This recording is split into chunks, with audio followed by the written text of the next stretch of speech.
Parilyo mga katropa suspitsados pagkamatay katong negosyanteng Ching. Nakapiyansa mga katropa pero naka-silent mode siya. Matod pa nining report ni katropang Benji Talisik. Live report. Dagang sila magkatapagan diri nagkasilit mo nagyang po gikan sa pagagawas human kini nga nagpiyansa nga los korte igon man kato galima katong suspect nga nakahitan sa usa ka kini lalaki nga namatay nga giilang nga si kini ang Rapching kung Kingston Rapching ang kini mo suspect nga si Andrew Parillo kaysa matod pa si abogado nga nagkasilit mo kini man nga way tingog o gadi mutubag kaniya bisig uso pangutana lagip na yung maginikanan karaban diri di ka butinggan giga pa neto nga pag pangutana ni isip gikuha sa nga council sa maong suspect nga nagabangga patay so sa ka kini nga inilosob nga kini nga mao nga biktima nasiran nga neto along Bernes himpit nga nagaligawas kini mao nga suspect karaban diri onya daw murag ala ako pa kining ala pagani bongga pa ang pagawas tungod kay gigwardiyahan kini mga pulis yun man ang pagkuhan kini naka full battle gear naka Katropang helmet Katropang Benji. Kano gibalik man ni sa Stambalanan wa pa din siya maayo. Karon Jerry ang kanang katong pagkakuya mao na siya katong pagpiyansa niya gamot pa ni attorney kanini ang attorney Julito Anyora keso sa mga abogado sa mga suspect nga ni Pesi Kinig Citideros Mill siyang kaso nga reckless imprudence resulting to homicide kataban Jerry onya kini ang pagpiyansa niya mao kini ang gitagasag temporary kagawasan so ang kini mga suspect matuban niya nga sa po pa ni sa abong abogado nga nagbasol siya sa kini mao paghitabo o gani mo Sakto to sa po dahil nga di po ni siya ibalik sa ospital katropang Benji. Kay kining nakapiyansa man din siya. Nagabi siya kataman Jerry o niya ang piyansa niya sa Dinos Mill sa mao nga sa korte ubos sa ganing ayay sa laon gani mo kataman Jerry so may taban na nasi tipong gagawasan o niya mag-depende ni kung ano sa mga hearing sa korte o gaaron husayon kung doon na ba'y kapasikaran nga prisuhon o kaning doon na ba'y kaning ang sayop o kasapalan ang mga ni Pero gikan siya dito sa pagpiyansa niya ni balik yapon siya dito sa Tambalanan. Sa ito paghibang ito bang Jerry gibalik siya Tambalanan o niya kay murag nagpakual siya kung baga panay paalim bata as of this time wa po tayo posible hindi kagawas balik pa kagaron tungod kay gigatong Friday dunay Sabado o niya karon Domingo so posible nga isikreto na yung paggawas kay labi na nga ang mga media po gano'n ba dyan nakatutok po din mga kasuha kaya lagi nahimo na siyang controversial o human kanya ang nahimong pulutan ang ganimong istorya tungod kay sa mga nakita ng mga video kato Banjere nga mga bato pa ebidensya nga nagtumbok sa kinasuspect nga kay malagi di ba doon gibagawas nga statement nga wa kini o dili inom kini subay sa resulta nga sa iyang liquor test o nya wa nakainom kini mo suspect pero dagay mga video nang gawas gani na poso po ni sa social media nga nagsusapinday nagliso na ganiglakaw katropang Benji.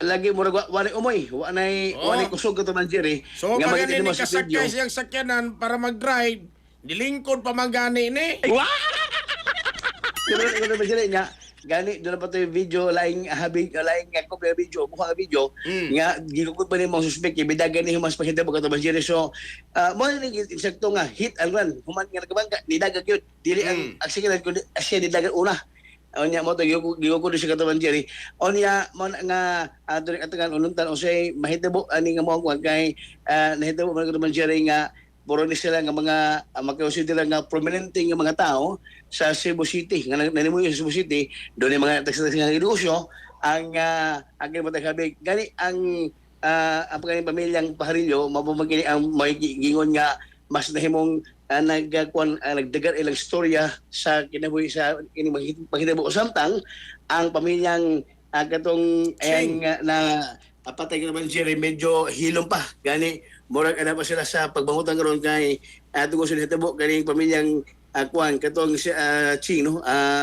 Katong Jerry, pamilyang Ching ang wa pagipugtingog hangtod karon sa paghitabo ini official statement for the family of Ching regarding sa incident. So nagdaom to katong Jerry nga sa bibili ka mga adlaw karon gikan karon after siguro malubong ang nimong katong namatay nila kabanay. Di pa siguro mabago sa storya ang ilang counsel, ang ilang abogado, nunod na silang pagtubag po sa kanini ang nahitabo o nadangatan sila kabanay. Samtang dungan sa kining pagkapiyansa ni Sin Andrew Barillo, gipiyansa usap kining 5 ka mga nagpailang una secret escorts kay mo kini ang nisud sa pribado tambalanan kay mataba mo ay mubantay ngadto kang Sin Andrew, panuan sila maghahom nga ang ilang pagsuod dito sa kining usa ka pribado tambalanan nga napailang secret escorts na mga pulis relevante pod nga mga uniform police kay lagi nagkasudalan sa ilang pagsuod dito nga napailang silang secret escort diin human nga gipahibaw si Police Colonel kaning Ilanan, Joshua Ilanan og dili kini nga ni aksyon ni padala og kini mga pulis iyang gikuhan kaning naging alayon sa kaning hepe sa pulis sa Mandawi ingon man ang taga-IMEG o kaning RCSU o gibota na o doon na ba mga mapagita nga sila mga nagmamoto nga secret escorts wala lisensya matong pagkatapusan may angkon nga kay 5 puros mga bouncer yun din nga gibang dakop sa Katong Jerry dato milabay nga adlaw o kini giba sa kaso nga kalapasan sa RA 11917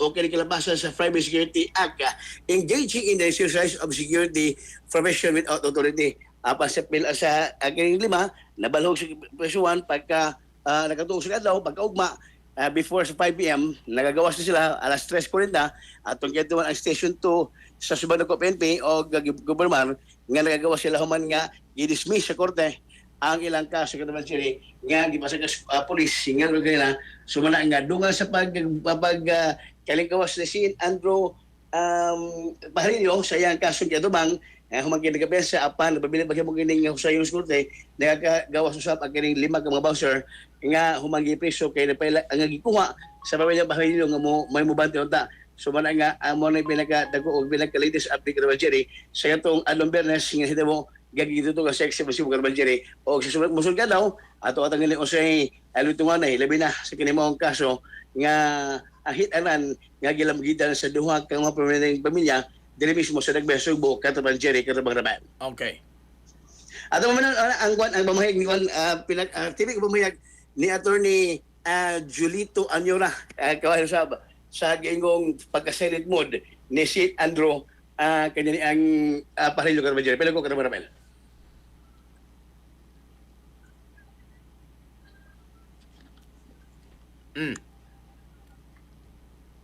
Roll pang kamera, nag-roll pa. Di sa ilang gi-file ani sir is 72,000 manilang bail ani. 72,000. 72,000. What specific charge ang ilahang gi-file?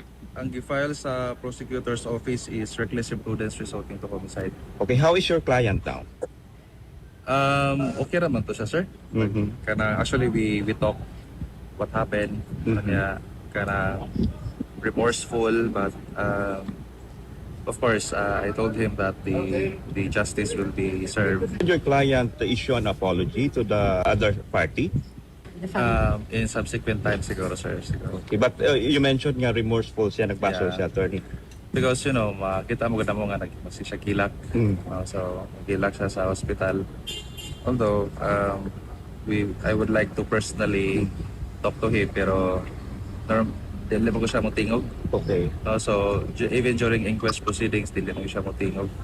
So I don't know how this incident has affected him pero kay every time I talk to him dili mo ko siya motingog sir even if I ask questions on sa details sa initabo during before and after not a single word gid mo tingog even if ang iyang papa iyang mama mangutana sa iya Hindi mo tingog. With the issue of drunkenness, any statement from him or from the parents? What good mo storya like I went there to the hospital kanya kanang tabo ko draw sa may nitabo ni mo ani how truth is kani ba so di good ba I cannot receive any kanang information sa iya so nagkuan gyud ba na ako I don't know if this has kay every time I ask him questions ilakman Na-trauma sa siya. na-trauma sa Okay. siya. Attorney, dili ko akong i-clarify kay dunay mga ni katap na especially sa social media ni ato na sa Canada.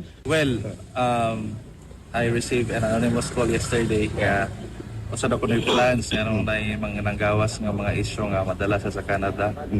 So I actually told the parents nga never do any moves that will raise the case. Otherwise if ilang doon sa Canada during hearing dili sila ma-attend so technically ma-revoke ang bail issue warrant of arrest preso so if ma-preso na diba so because there's already flight risk. Yeah.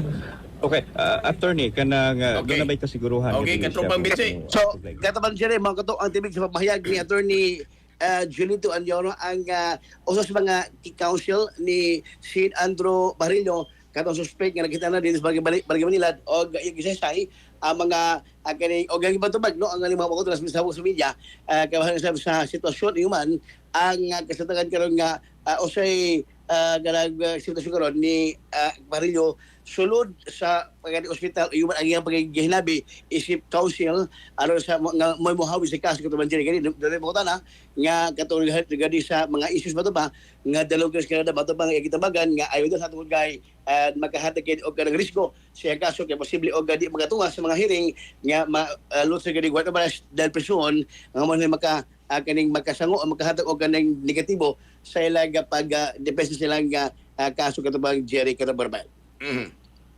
Mao ka na pinag-latest update nga atong nahipos mga katropa regarding nining maong paghitabo sa duha ka managhabig ni Sid Andrew Barillo Iuman ni Kingston Ralph Ching katog matay nga nahitanan sa Barangay Manila. At sa SFM kay matagaroon niya at ibabot ang usay mga kani katikaran o human ang pinaka-latest update sa paghitabo tungod kay usay pud kini siya nga magkonsidera nga running story nga balita nga dili mismo sa tong dagmayan kalabot sa duha ka mga prominente nga mga kaning tao nga nilamuyo nilambigit sa kini hitanan mga katropa.